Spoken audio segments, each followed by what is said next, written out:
Let us now look at modern slavery. The definition of this tells us, slavery is not a form of abuse that resides in history.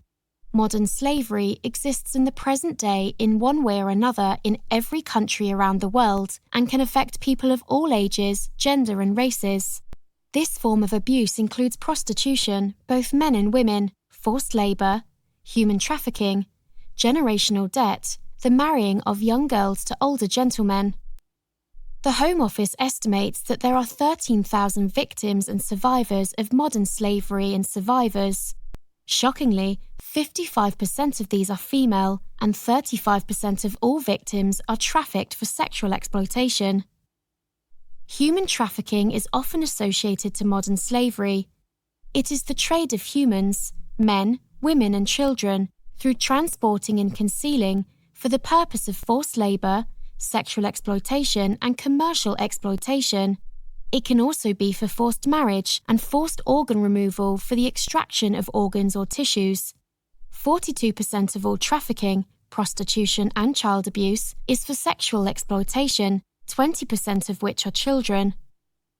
Trafficking will be carried out by individual adults for their personal financial gain or by organised gangs on a large scale.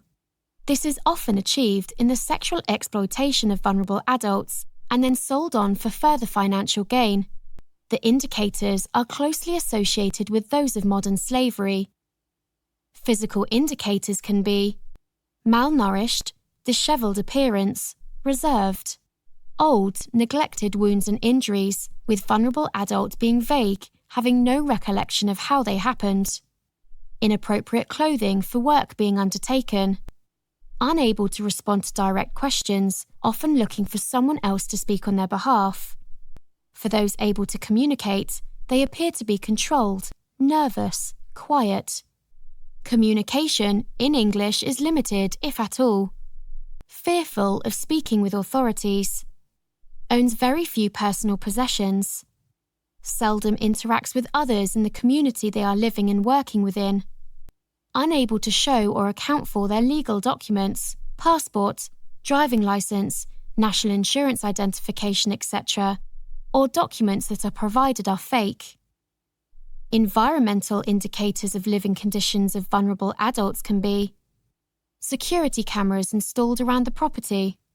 Entrance and other door openings are restricted or sealed. Windows are covered, obscured by curtains continuously drawn. Railings, bars are placed over the windows. Numerous people all sharing the same property. Dirty, confined dwelling.